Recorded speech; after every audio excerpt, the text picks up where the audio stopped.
Hello दोस्तों, business and tax updates में आप सभी का स्वागत है। आज के बिजनेस अपडेट्स इस प्रकार है।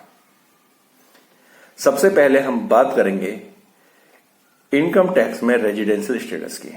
दोस्तों, यदि आप आउट ऑफ इंडिया जॉब करते हैं या आप आउट ऑफ इंडिया रहते हैं, आप एनआरआई होंगे या नहीं होंगे, उसके बारे में इनकम टैक्स में सेक्शन 6 के अंदर प्रोविजंस दिए हुए हैं कि किस केस में कोई व्यक्ति हिंदुस्तान का नागरिक माना जाएगा इनकम टैक्स पर्पज के लिए और किस देश में उसे एनआरआई माना जाएगा। तो दोस्तों, जैसा कि आप जानते हैं कि पिछले साल कोविड के कारण कुछ लोग लॉकडाउन में हिंदुस्तान में फंस गए थे, जिन्हें हिंदुस्तान से बाहर जाना था। कुछ लोग हिंदुस्तान के बाहर गए हुए थे, वापस नहीं आ पाए। तो उसके संबंध में एक clarification number 2 government of India ने इश्यू की है, जिसने स्पेसिफाई किया कि किस किस कंडीशन में आपकी एनआरआई का स्टेटस में बदलाव आ सकता है, क्या क्या रूल्स रहेंगे, अगर आप फंस गए हैं तो उस केस में आपके एनआरआई स्टेटस पे क्या इंपैक्ट पड़ेगा। तो दोस्तों, जैसा कि आप जानते हैं कि इनकम टैक्स की लायबिलिटी एनआरआई और रेजिडेंशियल के स्टेटस के ऊपर डिपेंड करती है। तो यदि आप भी इंडिया से बाहर जाते आते रहते हैं तो एक बार उस सर्कुलर नंबर 2 को जरूर देखें और समझें, उसके अकॉर्डिंग ही अपने टैक्स का पेमेंट करें। दूसरा अपडेट है यूट्यूबर्स के लिए। मैं भी यूट्यूब पे वीडियो बनाता हूं, आप भी शायद बनाते होंगे। तो जो भी यूट्यूबर्स हैं, यूट्यूबर्स के केस में यूट्यूब ने अभी एक कंडीशन लॉन्च की है।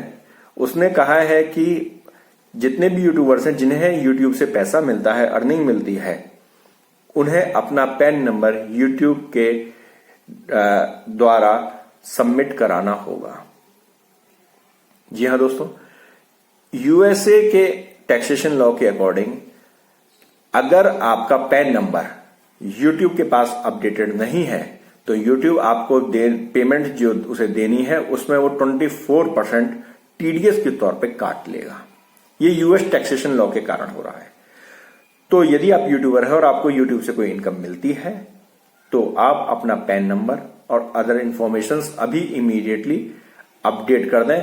इसकी लास्ट डेट 31 मई है। 31 मई के बाद आपको जितना भी पेमेंट आएगा उस पर आपको 24% टीडीएस कट कर मिलेगा।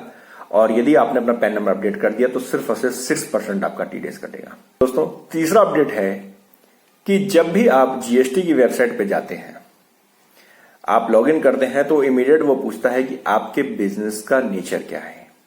उसके अंदर एक ऑप्शन होता है कि आप मैन्युफैक्चरर हैं, ट्रेडर हैं या सर्विस प्रोवाइडर हैं। तो आपको उसमें से एक ऑप्शन सेलेक्ट करना होता है।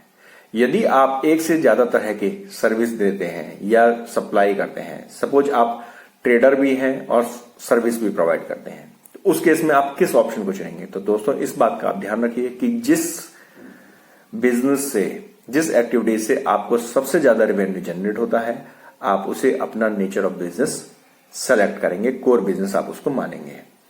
तो यदि आप एक सिंगल बिजनेस में है, आप अगर मैन्युफैक्चरर हो, सिर्फ मैन्युफैक्चरिंग का काम करते हो तो आप मैन्युफैक्चर सेलेक्ट कीजिए।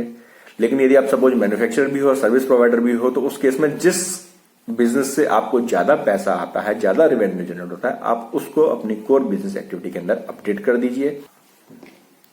दोस्तों, बिजनेस और टैक्स से रिलेटेड अपने आप को अपडेट करने के लिए आप हमारे चैनल को सब्सक्राइब कीजिए, लाइक कीजिए और शेयर कीजिए।